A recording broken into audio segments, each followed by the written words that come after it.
अरुणोदय आसनिया जोंहा बिटिसि सरकारनि नङा। बेखौ सोरबा बिपिएफआबो दाननो हाया, बेखौ सोरबा इउपिपिएलआबो दाननो हाया। किन्तु जायहा जोंहा बिटिसिआव सरकार थागोन बियो फर्मखौ बिलाइनो हागोन। रायजो राजानिसिम जेनेबा हरनानै जोङो फर्मखौ फिलाप खालामनानै जोङो जमाल' होनो हायो। खनसेल' थगायनो हायो, बारम्बार थगायनो हाया। जोंनि हाग्रामा सारनि आदर्श नितिया जोंखौ रायजो राजाखौ थगायनो फोरोङाखै आरो जोंनि सारनि आदर्श नितिखौ बुजिनायनि क्षमताया इउपिपिएल दोलोनि नेताफोरनियाव गैखाया आरो बिसिनाव मालाबाबो बे क्षमताया फैनायबो नङा। खुलुमबाय। आङो चिरां डिस्ट्रिक्ट वमेन बिपिएफनि आफादगिरि बिना नार्जारि।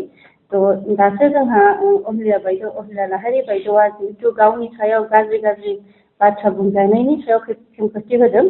दा बेजों लोगोसे जोंहा मैया जेनेबा बे आइजोआनो जाय आइजोआ जेनेबा गाज्रि भाषा बुंदों, दा बेबो बिथाङा जोंनि जे हाग्रामा सारा मोनबा जे गेरेन्टि होदोंमोन, दा बेवहाय दंमोन जोंहा आइजोफोरनो सेल्फ हेल्प ग्रुपआव जेनेबा 15,000 करि होनायनि। दा बेखौबो बिथाङा माने नंखाय बाथ्रा फोस्रावदों। दा बेनो जाहैदों बिथाङा बुंदों जे बे 15,000आव 7,500 लन होननानै। किन्तु बे बाथ्राया नंखाय, एकदम नंखाय। जिहेतु सारा बेखौ गावनि जेनेबा बिटिसि फान्डनिफ्रायसो जिहेतु आइजोफ्रा जेनेबा 5 बोसोर जिहेतु जोंनि सरकार गैयामोन, इउपिपिएल सरकारा जिहेतु 5 बोसोराव आइजोफोरनो जिहेतु सेल्फ हेल्प ग्रुपनि नामाव 75,000 होनो होननानै थगायदों। दा बेहाय एसे जेनेबा सहाय मोननाय बायदि जोंना सारा 15,000 होनो होननानै खोथा होदोंमोन। दा बेखौ जोंना सारा थांनाय फेब्रुवारि 10आव जिहेतु बिटिसि एकर्ड दिनमोन, ओइदिनखालि बिटिसि एकर्ड डे सेलिब्रेट खालामनायजों लोगोसे गावनि बे मोनबा गेरेन्टिखौ सारा स्टार्ट खालामबाय आरो होजेनबाय। दा बेजों लोगोसे जोंहा आरो मोनसे दंबावो अरुणोदय आसनि। बेखौ लानानैबो बिथांमोनहा खुद गाज्रि बाथ्रा बुंगासिनो दं। जे बोले बिपिएफ दोलो जानाय लोगो लोगो बे बिपिएफ दोलोनि जेनेबा लिडारफ्रा बे अरुणोदय मोनजाबाय थानायफोरखौ दानदों होननानै। दा आं प्रथमावनो आं बुंनो सानो जे बोले जोंहा रायजो राजाखौ मिथिहोनाया गोनांथि जे बोले अरुणोदय आसनिया जोंहा बिटिसि सरकारनि नङा। बेखौ सोरबा बिपिएफआबो दाननो हाया, बेखौ सोरबा इउपिपिएलआबो दाननो हाया।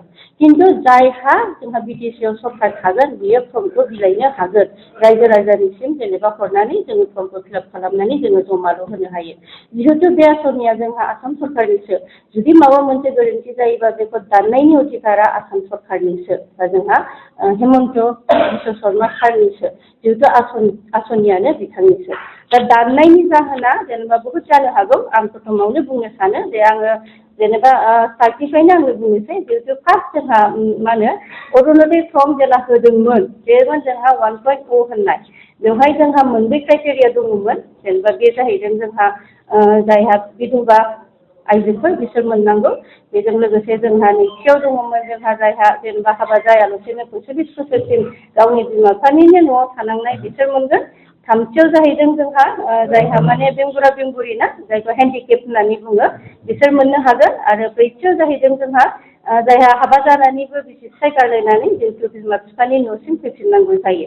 दा बे मोनब्रै क्राइटेरियाखौ लानानै बिथाङा जेनेबा बिसोर इउपिपिएल दोलोआनो फार्स्ट रानजेननो मोनदोंमोन। दा बिसोर राननायाव जेनेबा जायहा क्राइटेरिया मिलायदों बा मा जेनेबा गावसोरनि मथे बिसोरो रानदों बा जमा होदों बिसोरो मोननो हादों। दा नेक्स्टआव जाहैदों जोंहा 2.0। दा 2.0आव जोंहा बे मोनब्रै क्राइटेरियाजों लोगोसे बिथाङा मोनसे आरो क्राइटेरिया दाजाबबावदों।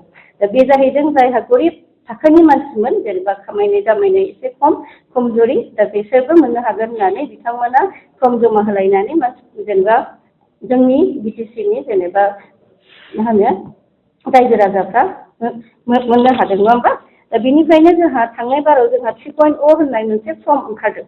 दा बे 3.0 फर्म मोनखानाय लगे लगे मा होनदों जोंहा जे बोले रेशन कार्डआ मेन्डेटरि होननानै, रेशन कार्डखौ मास्ट बि बियो होफानांगोन होननानै, जे बोले अरुणोदयजों बे बुस्थुआ लिंक जानांगोन होननानै। दा बे फर्मखौ जेनेबा होनायनि सिगांनो बे बुस्थुआ जेनेबा बै जे मा होनो रेशन कार्डआ जे अरुणोदयजों लिंक जानांगौ, बे बुस्थुखौ जोंहा 3.0 फर्म होनायनि सिगांनो बेखौ फोसावनाय जादोंमोन आरो। हयथ' बेफोर जेनेबा बे निउसखौ जोंनि रायजो राजाफ्रा बयबो मोनाखै खोमा, किन्तु जायहा मोनदों बिसोरो बेखौ जेनेबा जमा होदों। आरो जायहा लिंक जादों बिसोरो मोननोबो हादों नैबे थांनाय बाराव। ओमफ्राय जेनेबा रेशन कार्ड होनाय लगे लगे ओरैबायदिबो जादों जे बोले रेशन कार्ड होनायनि जाहोनानो जाहैदों जे बोले साफ्रोमबोथ' मोननो हाया, नङा होमबा?